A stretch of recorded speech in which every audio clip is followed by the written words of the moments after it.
Ukraine has shot down an Iranian drone, but Iran said that if they found out Ukraine was involved in the war, then they would go to war with Ukraine themselves. But so this makes sense, you need to know that during the war with Iran 2 weeks ago, Ukraine was actually called in to help fight against Iran's drones. For context, Russia has been using the same Iranian drones that Iran was using against like Saudi Arabia for years, and so Ukraine has a lot of information as to how to deal with them. And so Saudi Arabia and the Middle Eastern countries called in Ukraine to help them shoot down the Iranian drones. Ukraine officially said they would only be providing intelligence and information on how to shoot them down.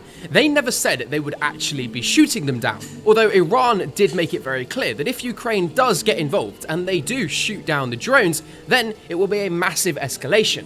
Well, we now know, thanks to the Ukrainian President Zelensky just announcing it, that Ukraine did actually shoot them down. He said, quote, Ukrainian forces took part in active operations using domestically produced interceptor drones. And even though he lied and said that Ukraine wouldn't be doing that, and now he's come out and said they did, he said why. He said, quote, this was not about a training mission or exercises. It was support in building a modern air defense system that can actually work. Now, this was announced by Zelensky only a few days ago, long into the ceasefire that was agreed on between the US and Iran. And so, of course, at the moment, there's no fighting going on in the Middle East. And so I guess Zelensky thought this was a good time to announce it. Obviously, if he announced it during the war with Iran, there might be a chance that Iran would try to strike Ukraine. I mean, that would be pretty crazy, but Iran did threaten to do that. And so I'm only telling you what Iran said. So this is quite a big deal, and so you can leave me a follow because Iran is going to respond to this, and I'm going to be the first one to let you know what they say when they do.